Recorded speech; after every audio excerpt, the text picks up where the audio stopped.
नमस्कार दोस्तों, स्वागत है आप सभी का सृष्टि द क्रिएशन में। आज मैं बिहार बोर्ड के 2022 में पूछे जाने वाले सोशल साइंस के प्रश्नों के बारे में बात करने वाला हूं और ये बताने वाला हूं कि ऐसे प्रश्न 2022 में के एग्ज़ाम में अवश्य पूछे जा सकते हैं और ये ऐसा अनुमान लगाया जा सकता है कि इसी आधार पर प्रश्न आएंगे। तो चलिए बात करते हैं सबसे पहले इतिहास का।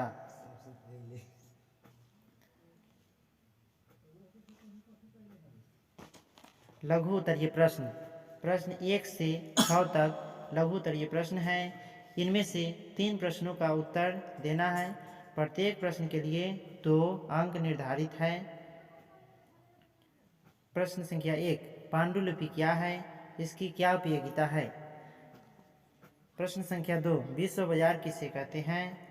प्रश्न संख्या 3, निरौद्योगीकरण से आप क्या समझते हैं। 4, सर्वहारा वर्ग किसे कहते हैं। 5, असहयोग आंदोलन प्रथम जन आंदोलन था, कैसे।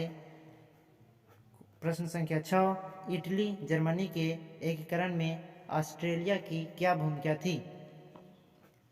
अब इतिहास के दीर्घ उत्तरीय प्रश्न का बात करेंगे। प्रश्न संख्या 7 से 8 दीर्घ उत्तरीय प्रश्न हैं। इनमें से एक प्रश्न का उत्तर देना है। प्रत्येक प्रश्न के लिए 4 अंक निर्धारित किया गया है। प्रश्न संख्या 7, उपनिवेशवाद से आप क्या समझते हैं। औद्योगिकरण ने उपनिवेशवाद को जन्म दिया। प्रश्न संख्या 8, ग्रामीण तथा नगरीय जीवन में अंतर स्पष्ट करें। अब बात करते हैं राजनीतिक विज्ञान। प्रश्न 9 से प्रश्न 14 तक लघु उत्तरीय प्रश्न है। इनमें 2 प्रश्न का उत्तर देना है। प्रत्येक प्रश्न के लिए 2 अंक निर्धारित है। प्रश्न संख्या 9, भ्रूण हत्या क्या है। प्रश्न संख्या 10, संघ राज्य का अर्थ बताएं। प्रश्न संख्या 11, सत्ता की साझेदारी में से आप क्या समझते हैं। जल्दी जल्दी में थोड़ा क्वेश्चन गलत भी हो जा रहा है, इसको आप देख लीजिएगा। क्वेश्चन संख्या 12, परिवारवाद क्या है। प्रश्न संख्या, राजनीतिक दल से आप क्या समझते हैं। प्रश्न संख्या 14, अशिक्षा लोकतंत्र के लिए अभिशाप है, कैसे। दीर्घ उत्तरीय प्रश्न। प्रश्न 15 से 16 तक दीर्घ उत्तरीय प्रश्न है। इनमें से प्रत्येक प्रश्न का उत्तर देना है और प्रत्येक प्रश्न के लिए 4 अंक निर्धारित किए गए हैं।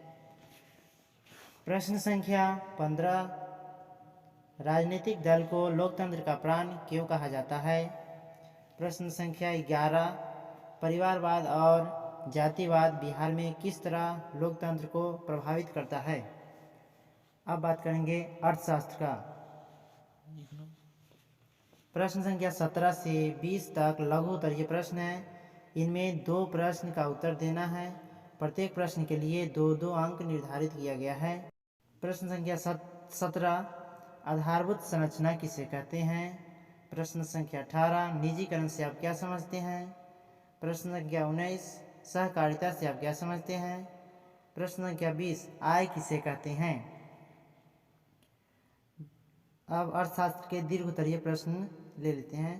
प्रश्न संख्या 21 से 22 तक प्रश्न है। इनमें से एक प्रश्न का उत्तर देना है। प्रत्येक के लिए 4 अंक निर्धारित है। प्रश्न संख्या 21, उपभोक्ता कौन है, उपभोक्ता के कौन कौन अधिकार हैं। और प्रश्न संख्या 22, मुद्रा के आर्थिक महत्व पर प्रकाश डालें। अब भूगोल का प्रश्न आता है। प्रश्न संख्या 23 से 28 तक लघु उत्तरीय प्रश्न है। इन 2 प्रश्नों का उत्तर देना है। प्रत्येक के लिए 2 अंक निर्धारित है। प्रश्न संख्या 23, चिपको आंदोलन क्या है। प्रश्न संख्या 24, वन जीवों के ह्रास के 4 प्रमुख कारकों का उल्लेख करें। प्रश्न संख्या 25, खादर और बांगर मिट्टी में अंतर स्पष्ट करें। प्रश्न संख्या 26, वन विनाश के प्रमुख कारकों को लिखें। प्रश्न संख्या 27, समोच्च रेखा से आप क्या समझते हैं। प्रश्न संख्या 28, नदी घाटी परियोजना को बहुदेशीय क्यों कहा जाता है? अब भूगोल के दीर्घ उत्तरीय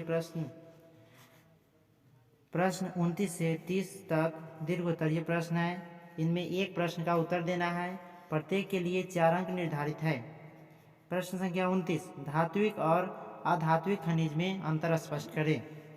और प्रश्न संख्या 30, भारतीय रेल परिवहन की प्रमुख विशेषताओं का उल्लेख करें। सोशल साइंस के सब्जेक्ट है आपदा प्रबंधन। इसमें प्रश्नों की संख्या देख लेते हैं। इनमें प्रश्न 31 से 34 तक लघु उत्तरीय प्रश्न है। इनमें से 2 प्रश्नों का उत्तर देना है। प्रत्येक के लिए 2 अंक निर्धारित किया जाता है। प्रश्न संख्या 31, भूकंप और सुनामी में अंतर स्पष्ट करें। प्रश्न संख्या 32, बाढ़ कैसे आती है स्पष्ट करें। प्रश्न संख्या 33, भूकंप के केंद्र और अधिकेंद्र में अंतर स्पष्ट करें। प्रश्न संख्या 34, सुनामी से आप क्या समझते हैं? सुनामी से बचाव के उपायों का उल्लेख कीजिए। कृपया इस वीडियो को लाइक, सब्सक्राइब और अपने दोस्तों के साथ शेयर करें।